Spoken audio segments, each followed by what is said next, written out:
Unit 10, Part C. We're going to continue our adventure through the world of cryptography by looking today at digital signatures and PKI. Digital signatures being a method by which public key cryptography can use to authenticate the sender of a message. PKI, public key infrastructure, is that whole edifice of trust required to make digital signatures reliable and believable. Now we're going to take a little side trip here, talk about secure hash, because that's very important for digital signatures. You don't sign the entire document, you sign a hash of them. We dealt with secure hash in the earlier class on authentication about S-key, but what a secure hash does is you take any document of any size at all, push it through the hashing algorithm, and you end up with a set of bits of a fixed size that represent that document. A couple things about a secure hash is, first off, you can't reverse it, otherwise you'd have one very good compression algorithm. You can't modify the original document to have it hashed to the same thing. Trivial changes in the original document will create significant changes in the hash. And it also ideally should be very difficult to find another unrelated document that hashes to the same thing as well. So here's a summary of the rules about secure hash. It creates a smaller data element out of a bigger one. You can't recreate the original. You shouldn't be able to easily or feasibly modify the original to create the same hash. You can't just, add a few spaces and a period and change an exclamation point to a question mark somewhere and get the same hash.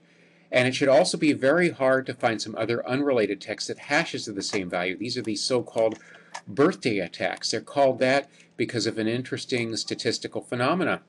The chances of me correctly guessing any one person's exact birth date, meaning month and day, is pretty small.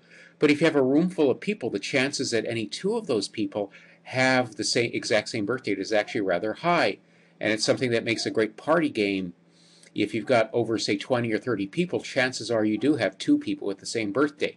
This is a so-called birthday attack. You're not guessing what the value is ahead of time, but in a random group, the chances that two individuals in that group have the same value is rather high. The example with a secure hash would be as if two totally unrelated texts happen to hash to the same value. This is the difference between a secure hash and an ordinary checksum. Ordinary checksums can be modified. You can modify the original to give the same hash, and you can more easily find other unrelated items that give the same checksum. In fact, you can, for many checksum algorithms, recreate those. Some secure hash algorithms include MD4 and MD5, SHA or SHA-1 and SHA or SHA-256 in roughly increasing order of strength.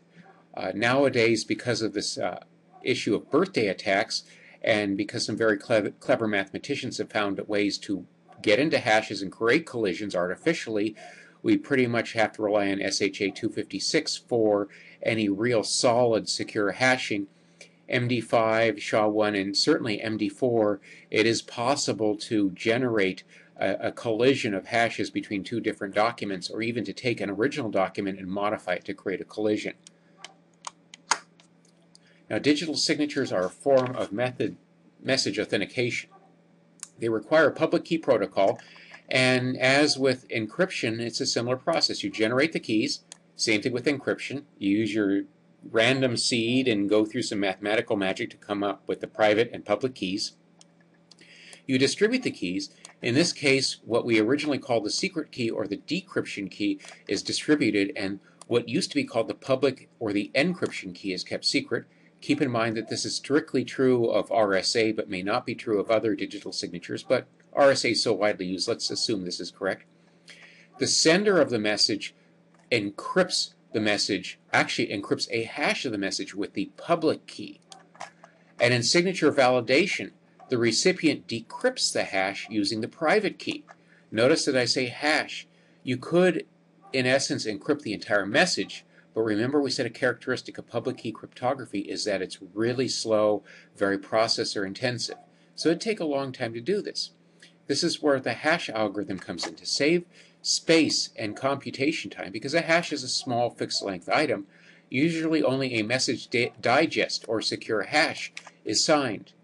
Secure checksum, secure hash, okay. The recipient validates the checksum against that of a plain text message to verify the signature. I use the words secure checksum here, but what is also meant by this is a secure hash, because an ordinary checksum isn't good enough. It can be forged.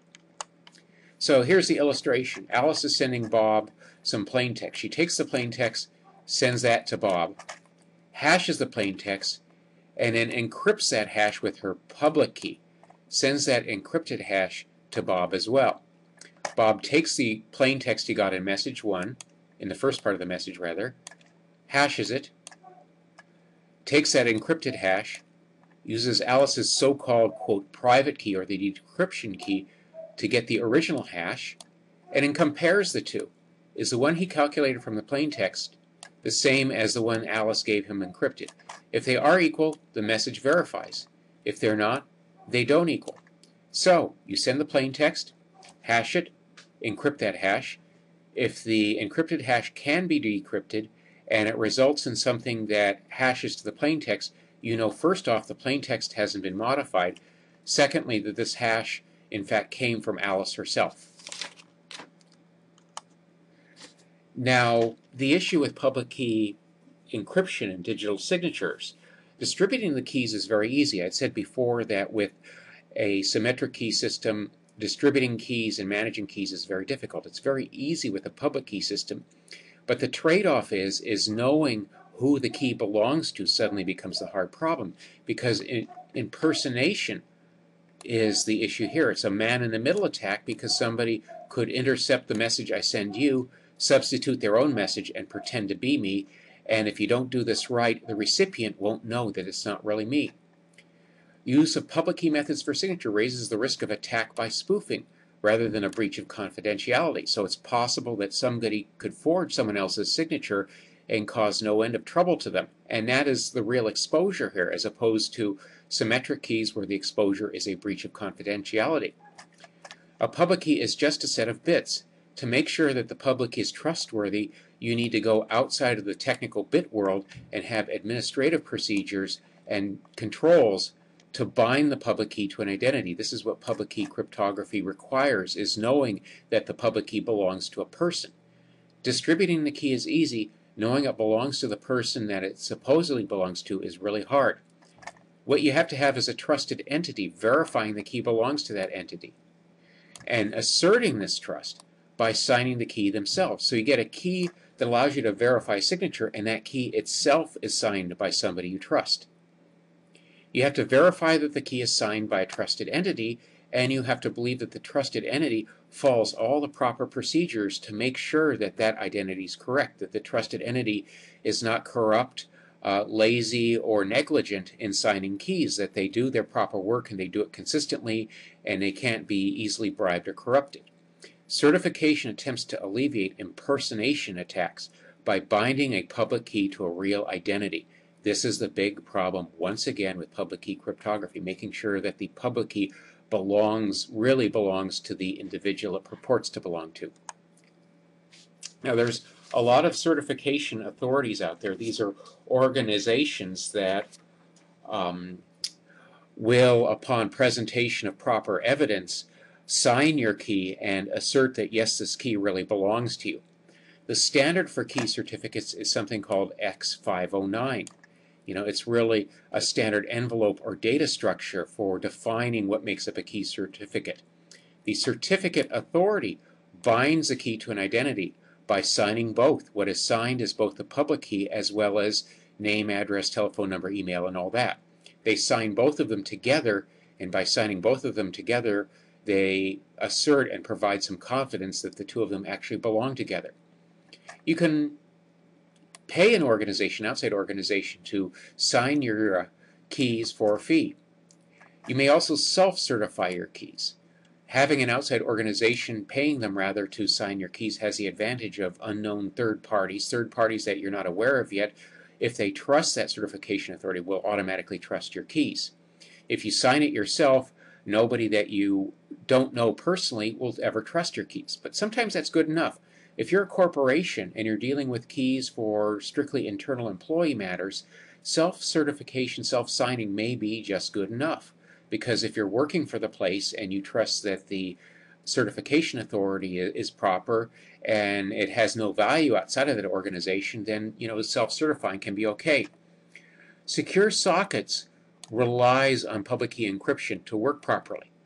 How that works is web browsers have built-in lists of certificate authorities.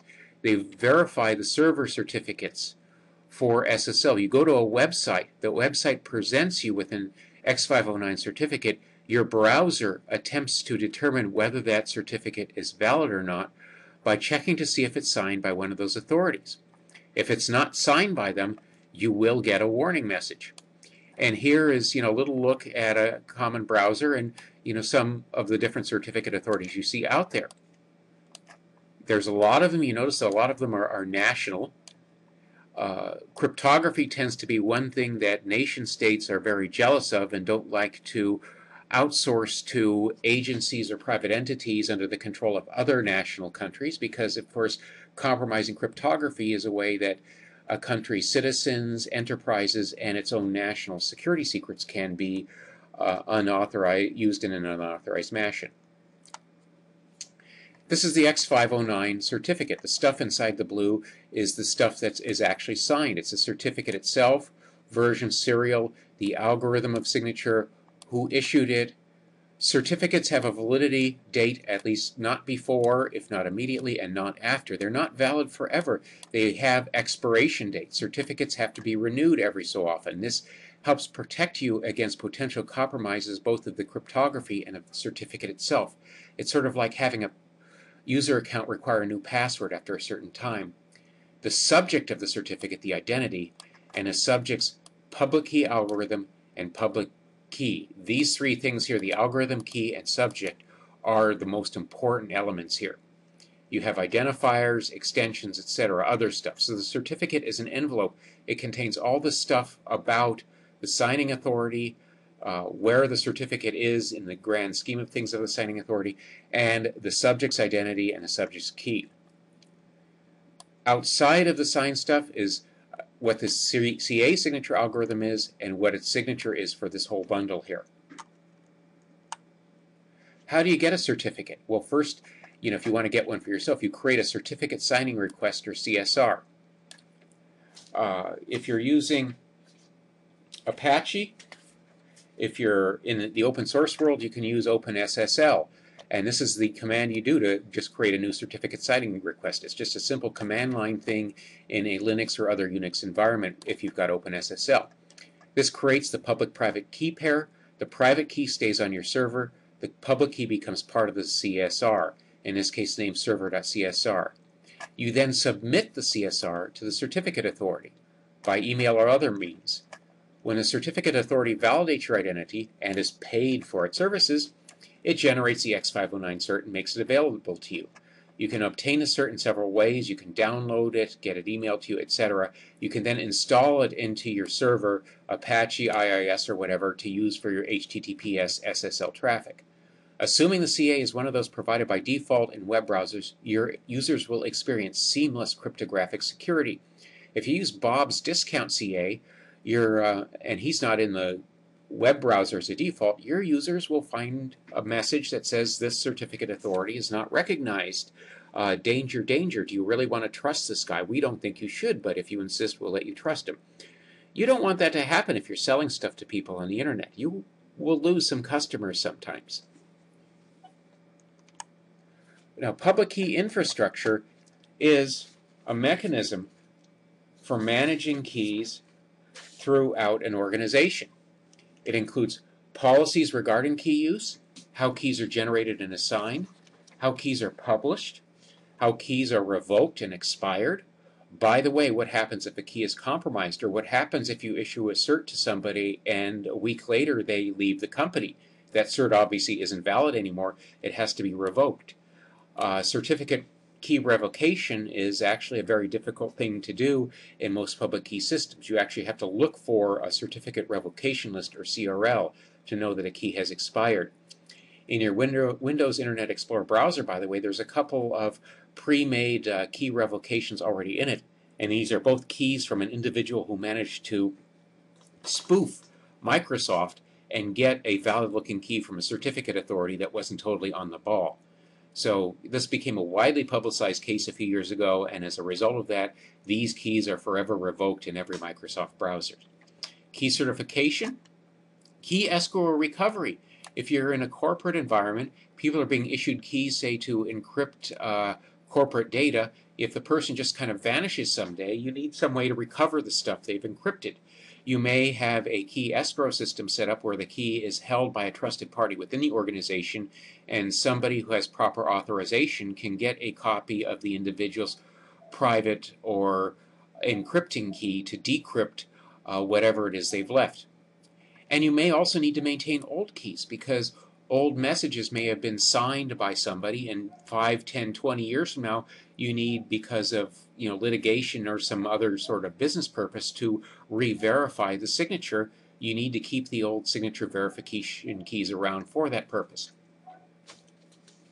Note that key publication is often done using what's called an LDAP server, for Lightweight Directory Access Protocol. It's kind of a directory service that's very common now. It's implied in Microsoft Active Directory and is supported by a number of third parties. And this is typically how you get keys out to folks within your own organization.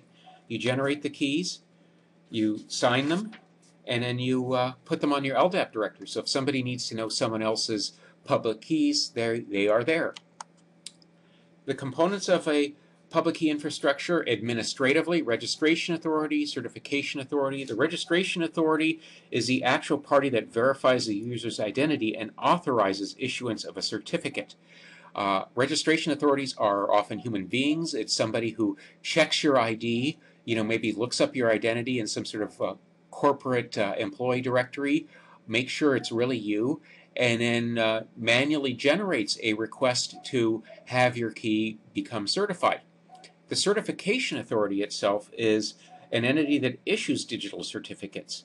So the certification authority in a lot of organizations is just a server that receives authorization from the registration authority and just cranks out keys. It's a robot, basically. You trust the registration authority to get it right. The certification authority just provides the mechanism for generating the certs.